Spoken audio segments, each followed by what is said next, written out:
Hi, it's Indra here. This video is about the things you need to know before studying verb tenses. Don't go anywhere. Before we start, I just want to remind you that besides this content on YouTube, I offer online and live individual courses where I'm helping you improve your conversational and writing skills, grammar, vocabulary, etc. More information about that on my Instagram and Facebook profile, Sandra Naletilić, vertical bar language teacher. Also give this video a thumbs up if you like it and subscribe to my channel for more videos. Now let's talk about things you need to take in consideration when studying verb tenses of English language. Number 1, think in terms of English. What does that mean and what is that I want to tell you? Look, many people study verb tenses not taking in consideration the difference between English and Croatian. I will elaborate on that. Croatian is our mother tongue, and it is normal that you never pay attention to the verb tenses you use in your everyday communication. That doesn't change when you start to learn English, but one thing that happens is that we tend to translate sentences in certain verb tenses into Croatian. That is not such a problem if you're aware of the difference between verb tenses in English, but many people aren't. Thus, they're struggling to understand the difference between, let's say, present simple and present continuous. For example, sentences I eat and I'm eating have the same translation in Croatian, ja jedem. I hope you see the problem. How come that ja jedem means I eat and I'm eating in English? It doesn't, but we think it does.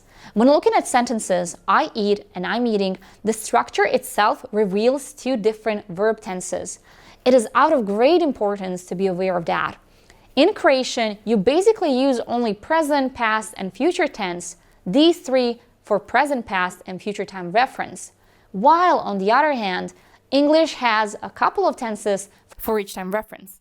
That's why I advise people not to translate everything into Croatian, but to think in terms of English. If you want to understand verb tenses in English, that English consists of, and how to use it properly, you first need to give yourself a space to accept the fact that each verb tense means something different than in Croatian, and in Croatian that may not even exist. In other words, perception of time is different in English and in Croatian. Therefore, focus on English itself and forget about Croatian for a while.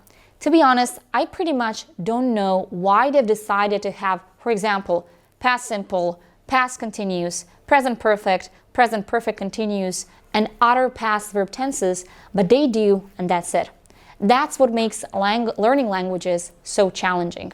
So, take these English verb tenses as one challenge you're about to overcome. Number 2, being aware of the basic structure of verb tenses of English fastens acquisition of the same. There are two grammatical terms you need to remember when studying verb tenses: auxiliary verb and main verb. Each verb tense consists of the auxiliary and the main verb. There are 3 auxiliary verbs in English: be, do, and have. We use auxiliary verbs to form negative sentences and questions. They are also present in positive sentences, except for the verb do. It is commonly known that the verb do is not a part of positive sentences, but it appears only in negative sentences and questions. The main verb is the verb that contains the meaning. That is the second part of the verb tense. Main verb tends to have a suffix. It may change its form completely, but it is always the one that contains the meaning. Number 3, the name of the verb tense tells you how to form the verb tense. Maybe you've already noticed that the name of the verb tense instructs you to form the verb tense using a certain pattern. Thus, the first word in the name of the verb tense refers to the auxiliary verb, and the second word refers to the main verb. For example, present continuous. Continuous means that your main verb ends in ing.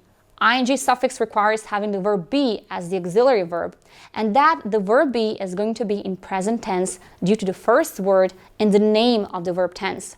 In case you have a 3-word name, then the third word refers to the main verb and the first 2 to the auxiliary verbs. To sum it up, when starting to learn English verb tenses, remember 3 things. First, think in terms of English and put creation aside for a while. Second, be aware of the basic structure of the verb tenses and you will see that the grammar is like doing a puzzle. Then you may enjoy it as I am. And third, remember that the name of the verb tense helps you figure out how to form certain verb tense. And that's all for today. I really hope this was helpful for you. See you next week. Bye.